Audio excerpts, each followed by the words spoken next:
Hi, Jen. Welcome to our chaotic house. It's nap time here. We're being supervised by Nova, and Merlin is also on that couch. And I actually set myself a timer, so let's see if I can be a little more accurate with how the time goes.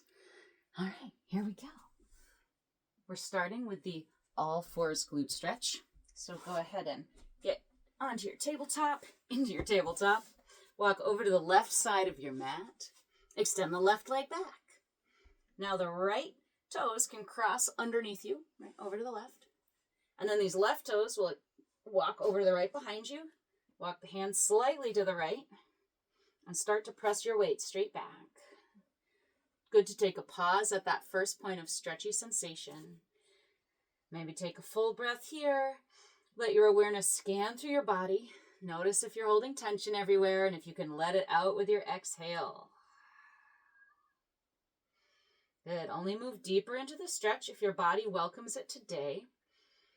Some of those cues, if it's not welcoming it, would be if your face is grimacing or your breath is catching or you feel the muscles around the area where you're stretching kind of tighten up and grip up to protect you. So, once you're in a place where you want to stay in this stretch for a few breaths, take another full inhale. Exhale to maybe soften around the eyes, the jaw. The shoulder blades slide down the back away from the ears. Muscles of the hips soften, ankles and toes. Maybe you inhale to soften all the way down through the torso, to soften and widen the space between the sits bones. And then exhale to press all the air out, as though a little vacuum turned on and pulled your navel up towards the spine. Maybe you inhale to inflate your outer hip like a balloon, imagining in your mind's eye each muscle fiber expanding away from the other and lengthening. And then exhale, the balloon deflates and you can sink down into all that space your breath created. Here for 2 more breaths.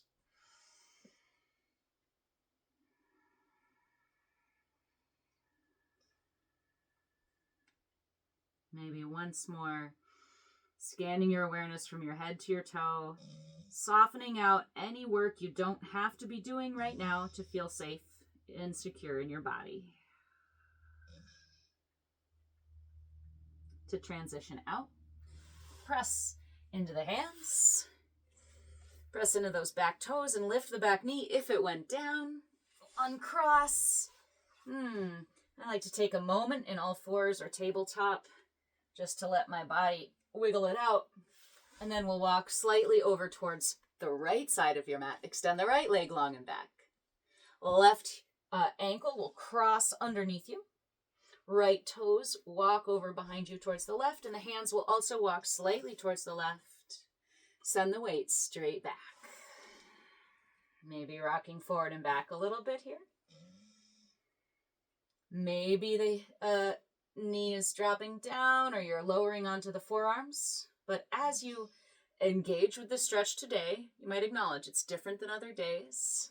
So find the point where you're able to breathe with ease, where your face muscles feel relaxed, and you don't feel the muscles around your hip gripping to help protect you from too much sensation too fast. And full, easy inhale. Exhale, soften around the eyes, jaw, neck, shoulders, hips, ankles, feet, hands. Maybe a breath to soften down through the torso, to soften down through the pelvic floor. And an exhale to press the air fully out,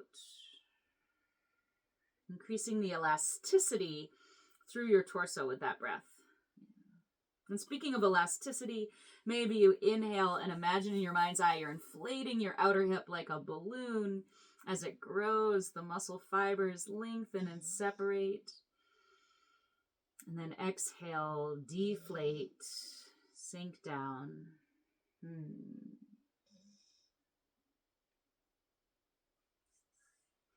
Last breath here could maybe be the deepest one yet.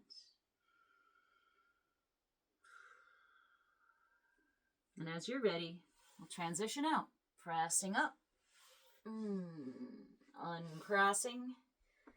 Knees come together, maybe take a minute to wiggle things out here, and then come around onto your back. We'll draw one knee up, whichever side you want to do first. And then grab a hold of your ankle, soften the shoulders down towards the floor. Make any movements you need to make to find this stretch. And let's take 2 or 3 good breaths here. Maybe scanning your awareness through your body with that exhale, letting go of extra tension. Maybe inhaling to soften through the torso, all the way down to the space between your sits bones, letting it widen. Long, smooth exhale. Maybe inflating that point of sensation like a balloon. And then exhaling, letting all the muscle fibers in your mind's eye sink down and together. Let's take a full body stretch between sides as you release that leg. Do a stretch or anything else that feels good. And then draw the other knee up and in. Angle it out so that you can grab your ankle. Good. As you wiggle your way into this stretch, find that point where your sensation is noticeable and there, but it's not causing you to catch in your breath, to hold your face muscles, or to clench the muscles around the hip. Choose your imagery with this breath. Scanning through the body, or breathing all the way down to soften the pelvic floor, or inflating the outer hip like a balloon. Let's take one more good, full, deep breath here.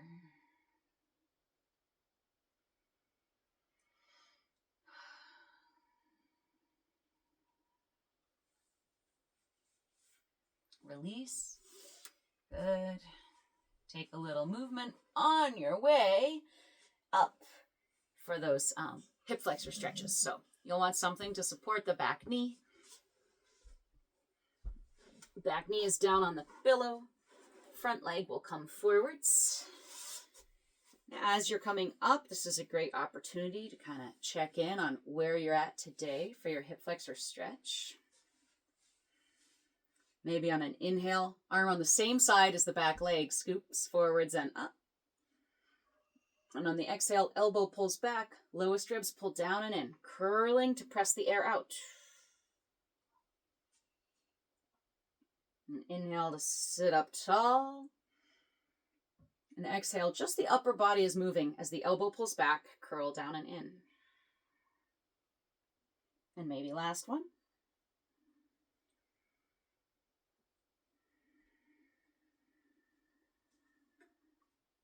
Good. Return to this more neutral posture. Maybe you're able to stack the shoulders over the hips, over that back knee.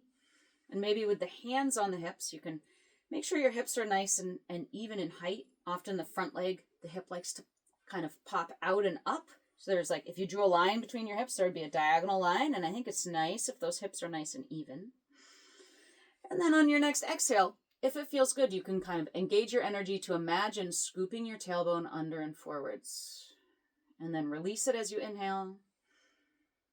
Exhale, tiniest little movement, scooping that tailbone under and forwards. Only if it feels okay in your back. And release.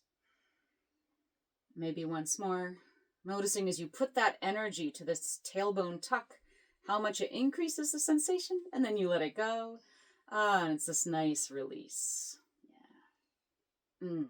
Let's bring it over to the other side. As you come into this stretch, using that bit of awareness of, okay, where do I first feel the hip flexor stretch? Can I give myself a breath there?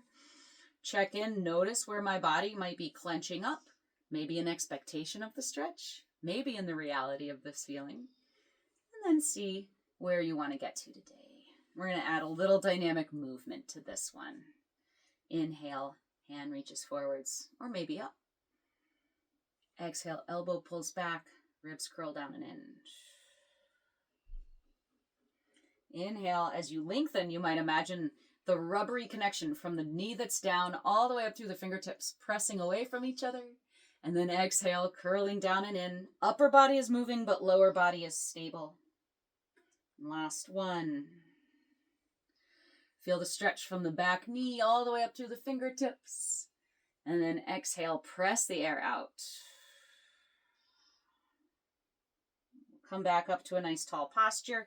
Maybe a shoulder roll here, hands to the hips. Try to even out the weight of the hips. Usually that means dropping the front hip down just a little bit to try and get them in line, if that feels okay. And if you want, maybe you're inhaling here and on the exhale, feeling more than anything this energetic move of tucking the tailbone under and then releasing. Nothing's really changing shape. Maybe tucking the tailbone under on the exhale and then releasing. Keeping the head balanced right up over the shoulders. Last time.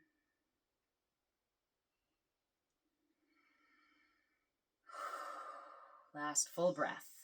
Good. All right. Well, get this pillow out of the way. Coming to a seat and then setting up for the 90-90s. So we're going to spend a little bit longer in the first part of this. One leg is across the front, the other leg is back. In your back hip, you're encouraging it to be heavy. It's almost this feeling like you're kind of screwing that back sits bone down into the floor, towards the floor. You could stay in your upright posture, or I think it does feel good to lean back into the hands just a little bit. Maybe do a little weave side to side.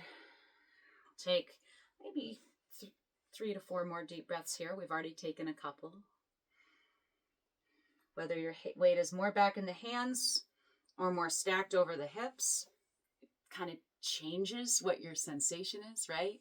If you're upright more, you're really feeling more of that internal rotation in this back leg hip of trying to find the weight in that back hip to sink down. And if your weight is leaning back, you're getting a lot more opening across the quadricep on the front of the leg.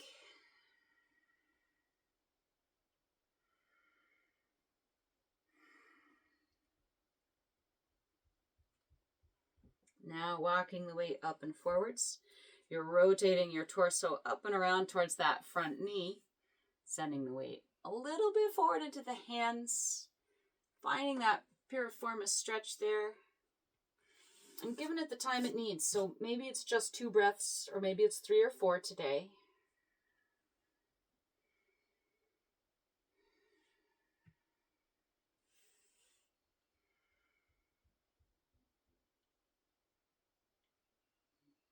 These animals are so asleep on this couch. I'm going to have to show you at the end of the video. When you're ready, walk it back, and we'll switch the sides out.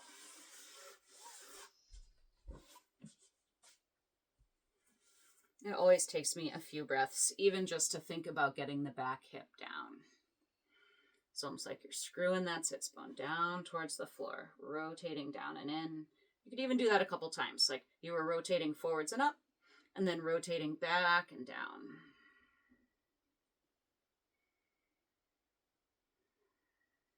Or you're just setting the weight into that back hip. Finding the stretch where it's really serving you today. Maybe with your next big exhale, you scan through your body, soften the muscles around your eyes, jaw, shoulders, hips, ankles, feet.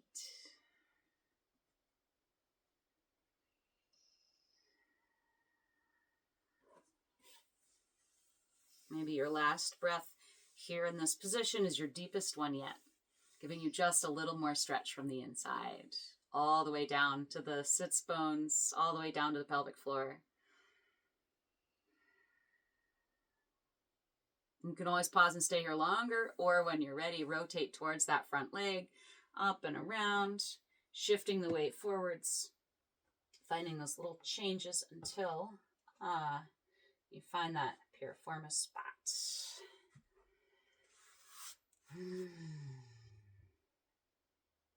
Give it a couple of breaths here.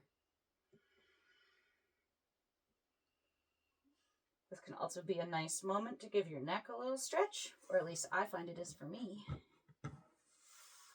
And to notice stuff on your floor and clean it up. All right, when you're ready, we'll move around to these 90-90 switching sides and bridges. All right, so let's see. I'm hoping I'll be somewhere where you can see. I like to bring the hands forward because it helps counterbalance as you lean back so that the knees can switch sides. Once those knees are down, press the hips forwards and up. Pull your elbows back. You're at the top. Squeeze those shoulder blades together behind you. And now we're lowering. Reach the hips back, arms forwards. Lower slow and with control. Transitioning through sides. One knee and then the other. And then popping up. Hips press forwards and up. Elbows pull back. As you start to lower, maybe you imagine that hook lifting right behind your navel, helping you fight gravity to lower slow and with control. All right, switch sides. Knees come around. Lifting, hips press forward. Muscles between the shoulder blades, pull them together and down the back. We're at the top, and here we go down, slow and with control. Little hook lifting up from behind the navel. Yeah. Here's the second one on the other side. When you get there, press on up. Hips press forward, elbows pull back. Little squeeze at the top. And we come on down, slow and with control. The lowering with control is where it's at, baby. One more time to each side, if you're in for it. As you inhale, maybe is when you're pressing up. Pulling your elbows back. Top of your inhale, you're squeezing at the top. Exhale to lower slow and with control. And last time, knees come around. As the knees come down, posture sits up tall. Lift. Squeeze at the top. Lower with control. 5, 4, 3, 2, 1. All right. Gosh, we're already at these little reach throughs, or in yoga, what I call thread the needle. So returning to all fours, take one hand and walk it back behind the other. Walking only as far as feels good for you today. And take a full breath.